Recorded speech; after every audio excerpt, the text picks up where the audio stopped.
ಮಾತನಾಡ್ತಾ ಇದ್ವಿ. ನಾನು ಉಮೇಶ್ ಅವರನ್ನ ಇನ್ಕ್ಲೂಡ್ ಮಾಡ್ತೀನಿ. ಉಮೇಶ್ ಅವರೇ, love him or hate him, but you can't ignore him. Siddaramaiah ಅವರ ನಾಯಕತ್ವವನ್ನು ನೀವು ಇಗ್ನೋರ್ ಮಾಡೋದಕ್ಕೆ, ನಿರ್ಲಕ್ಷ್ಯ ಮಾಡೋದಕ್ಕೆ ಸಾಧ್ಯ ಇಲ್ಲ. ಈ ರಾಜ್ಯದ ನಾಯಕತ್ವದಲ್ಲಿ ಒಂದು ಮಾರ್ಕ್ ಮಾಡಿದ್ದಾರೆ. ಅವರ ಮುಖ್ಯವಾಹಿನಿ ತಂದಿದ್ದಾರೆ ಸರ್ ಜೆಡಿಎಸ್ ದೇವೇಗೌಡರು. ಅವರ ಪರಿಶ್ರಮ ದೇವೇಗೌಡರನ್ನ ಅವರಿಂದಾಗಿ ದೇವರ ಮನೆ ಪೂಜೆ ಮಾಡಬೇಕು. ಒಂದು ಇವಾಗ ಹಿಂದುಳಿದ ವರ್ಗಕ್ಕೆ ನ್ಯಾಯ ಕೊಟ್ಟಿದ್ಯಾರು? ಅಲ್ಪಸಂಖ್ಯಾತರಿಗೆ ಮೀಸಲಾತಿ ಕೊಟ್ಟಿದ್ದಾರೆ ಸರ್, ಇದೇ ದೇವೇಗೌಡರು 4% ಕೊಟ್ಟಿದ್ದು. ಹಿಂದುಳಿದ ವರ್ಗನ ಕ್ರೀಮಿ ಲೇಯರ್ಗೆ ತಗೊಂಬಂದು ಅವರಿಗೆ ಹೆಚ್ಚಿನ ಒಂದು ಪ್ರಾಶಸ್ತ್ಯ ಕೊಡಬೇಕು ಅಂತ ಹೇಳಿದ್ದು ದೇವೇಗೌಡರು. ಆಯ್ತು, ಕುಮಾರಣ್ಣನ ಸರ್ಕಾರದ ಹೇಳಿದ್ದು ಏನೂ ಮಾಡೋಕ್ಕಾಗಲಿಲ್ಲ ಅಂತ ಹೇಳಿ ಅವ್ರಿಗೆ ಅವಕಾಶ ಕೊಟ್ಟರೆ ಇವರು. ಆಯ್ತು, ಸಿದ್ದರಾಮಯ್ಯನವರು ಏನು ನೀರಾವರಿ ಇರಿ ಸರ್, ಆಯ್ತು ಇರಿ ಸರ್ ಹೇಳ್ತೀನಿ. ಅಲ್ಲಲ್ಲ, ಒಂದ್ ನಿಮಿಷ ಇರಿ ಸರ್. ಈಗ ಉತ್ತರ ಕರ್ನಾಟಕದಲ್ಲಿ ನೀರಾವರಿಗೆ ಆಯ್ತಾ, ಕಳೆದ ಬಾರಿ ಬಿಜೆಪಿ 5,000 ಕೋಟಿನ ಕಲ್ಯಾಣ ಕರ್ನಾಟಕಕ್ಕೆ ಮೀಸಲಾಗಿಟ್ಟಿದ್ರು. ಅದನ್ನು ಮುಂದುವರಿಸಿದ್ದಾರೆ ಇವರು? ಇಲ್ಲಿ ಮುಂದುವರಿಸಿಲ್ಲ. ಆಮೇಲೆ ಕೃಷ್ಣಾ ಮೇಲ್ದಂಡೆ ನಾಲೆಯನ್ನ ಹೆಚ್ಚುವರಿ 16 ಲಕ್ಷ ಹೆಕ್ಟೇರ್ ನೀರು ಕೊಡಬೇಕಾಗಿತ್ತು.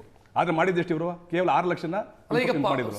ಸಿದ್ದರಾಮಯ್ಯ ಅವರ 7 ವರ್ಷದ ಅವಧಿ ಬಗ್ಗೆ ನಾವು ಮಾತಾಡ್ತೀವಿ, ಸಮಗ್ರವಾಗಿ ಕಾಂಗ್ರೆಸ್ನ ಬಗ್ಗೆ ಮಾತಾಡ್ತಾ ಇದ್ದೀವಿ. ನಾವು ಸಿದ್ದರಾಮಯ್ಯ ಪರ್ಟಿಕ್ಯುಲರ್ ಆಗಿ ಕೇಳಿದ್ರೆ ಸಿದ್ದರಾಮಯ್ಯ ಹೇಳಿದ ಅವರು ಮಾತ್ರ ಬೆಳಿಬೇಕು, ಬೇರೆ ಯಾವ ಕಮ್ಯುನಿಟಿನ ಬೆಳೆಸಿಲ್ಲ ಅವರು. ಆಯ್ತಾ, ಬಡವರ ಬಗ್ಗೆ ಒಂದು ಸಮಾನ ಮನಸ್ಥಿತಿ ಇಲ್ದಿರುವಂಥದ್ದು ನೋಡಿ. ನಿನ್ನೆ ಕೋಗಿಲೆ ಕಾರ್ಯಕ್ರಮ, ಕೋಗಿಲೆ ಬಡಾವಣೆದು ಡೆಮಾಲಿಷನ್ ತಗೊಳ್ಳಿ. ಇಡೀ ಒಬ್ಬ ಮುಖ್ಯಮಂತ್ರಿ ಆದಂಥ ಪ್ರಮಾಣ ವಚನ ತಗೊಂಡಿರ್ತಾರೆ. ನನ್ನ ರಾಜ್ಯದ ಪ್ರತಿ ಜನರ ಎಲ್ಲರನ್ನೂ ಯಾವುದೋ ರಾಗ ದ್ವೇಷ ಇಲ್ಲದೆ ನಾನು ನೋಡ್ಕೊಳ್ತೀನಿ ಅಂತ ಹೇಳ್ತಾರೆ. ಎಲ್ಲರನ್ನೂ ಸಮಾನವಾಗಿ ನಾನು ನೋಡ್ತೀನಿ ಅಂತ ಮಾಡಿದ್ರ? ಯಾರೋ ಹೇಳಿದ್ರು ವೋಟ್ ಬ್ಯಾಂಕ್ ರಾಜಕಾರಣಕ್ಕೋಸ್ಕರ ಒಂದು ವರ್ಗವನ್ನ ಓಲೈಸುವಂತ ಕೆಲಸ. ಇದು ಆದರ್ಶ ಮುಖ್ಯಮಂತ್ರಿ ನಾವು ಯಾವ ಜಾತಿ ನೋಡಿಲ್ಲ, ನಮ್ಮ ವೋಟ್ ಬ್ಯಾಂಕ್ ನೋಡಲಿಲ್ಲ. ಖಾಲಿ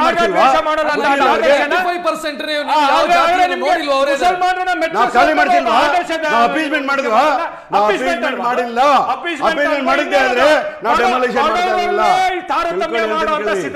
ಇವರಿಗೆ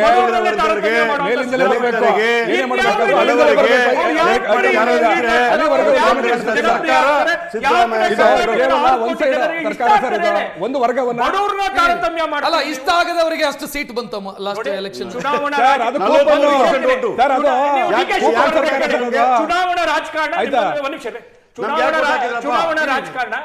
ರಾಜಕಾರಣ ಒಂದು ಕೆಲಸ ಆಗಿದೆ. ಇದೇ ಮಾನದಂಡ ಅಂತಾಗಿದೆ. ಇವ್ರು ಹೇಳೋದು ಚುನಾವಣೆಯಲ್ಲಿ ಗೆಲ್ಲೋದೇ ಮಾನದಂಡ ಅಂತ ಇವ್ರು ಭಾವಿಸಿದ್ರೆ, ಹಾಗಾದ್ರೆ ಇವ್ರ ರಾಷ್ಟ್ರೀಯ ನಾಯಕತ್ವಕ್ಕೆ ಒಟ್ಟು 95 ಬಾರಿ ಈ ದೇಶದಲ್ಲಿ ರಿಜೆಕ್ಟ್ ಮಾಡಿದಾರಲ್ಲ. ಅದಕ್ಕೆ ಹಾಗಾದ್ರೆ ಇವರ Rahul Gandhi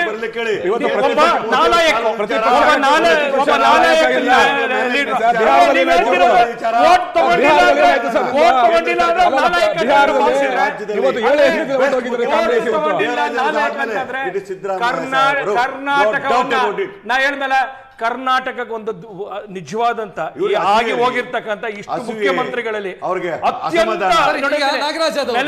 longest serving chief minister ನಾಳೆಗೆ ದಾಖಲೆ ಬರೀತಾರೆ.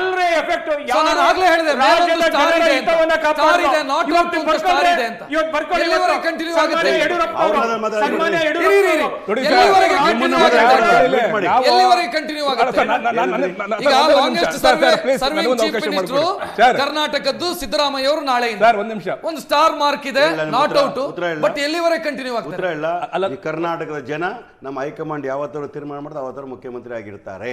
ಅದ್ರ ಜೊತೆಗೆ ಹೇಳ್ತಾ ಇದ್ರೆ ನಮ್ಮ ಡೈನಾಮಿಕ್ ಅಧ್ಯಕ್ಷರಿದ್ದಾರೆ, ಅವರು ಕೂಡ ಅವ್ರಿಗೂ ಭವ್ಯವಾದ ಭವಿಷ್ಯ ಇದೆ.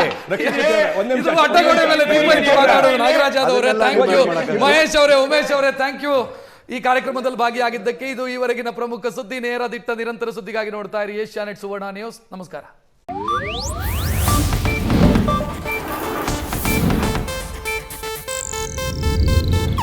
ಇದು ಏಷ್ಯಾನೆಟ್ ನ್ಯೂಸ್ ನೆಟ್ವರ್ಕ್ ಪ್ರಸ್ತುತಿ.